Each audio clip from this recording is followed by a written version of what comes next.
Olá, irmãozinhos e irmãzinhas. Na história de hoje, vamos ver a história de Davi e Golias. Davi foi um homem segundo o coração de Deus. Davi foi pastor de ovelhas, escudeiro, líder militar, músico e poeta. Davi escreveu muitos salmos, onde descrevia seu amor, fé, humildade e confiança em Deus. Davi era o filho mais novo de Jessé. Ele tinha mais 6 irmãos. Davi passava o dia no campo, cuidando das ovelhas de seu pai. Um certo dia, Deus se dirigiu ao profeta Samuel para que ele fosse à casa de Jessé escolher um novo rei para Israel, pois Deus não estava contente com o rei atual. Quando Samuel chegou à casa de Jessé, pai de Davi, viu seus outros filhos. Jessé achou que o mais velho, que era alto e forte, seria o escolhido por Deus, pois Davi era magro e era o filho mais novo e tinha aproximadamente 16 anos de idade.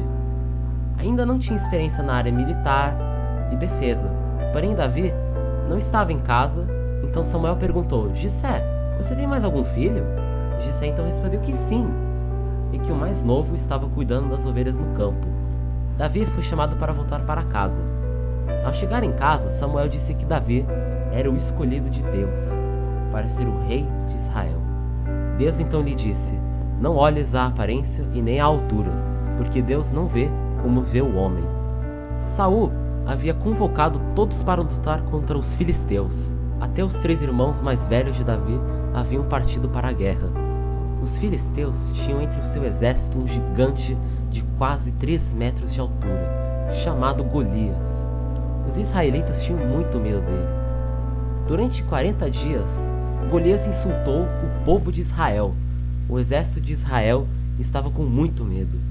Ninguém tinha coragem de enfrentá-lo, até que chegou Davi, que ao ouvir os insultos de Golias, resolveu enfrentá-lo em nome de Deus. Quando Saul soube da coragem de Davi, tentou convencê-lo a não enfrentar o gigante porque ainda era muito jovem e, além de tudo, era apenas um pastor de ovelhas. Saul tentou vestir uma armadura em Davi, mas como Davi era pequeno e magro, a roupa pesava muito e acabou tirando a roupa de guerra.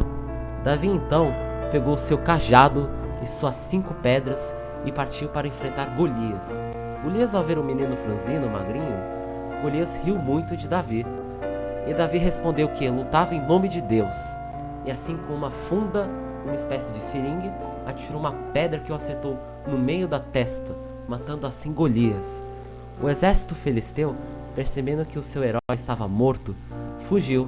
O exército de Israel derrotou então os filisteus. Assim Davi venceu Golias e os filisteus. Depois da morte de Saul, Davi tornou-se rei de Israel. Da história de Davi e Golias, podemos aprender que Deus não vê as aparências, que se cremos é capaz de derrotar qualquer um dos gigantes ou problemas que achamos que não tem jeito em nossas vidas, como medo, depressão e falta de crença, e muitos outros. Quando estamos inseguros quanto ao futuro, devemos confiar somente nele,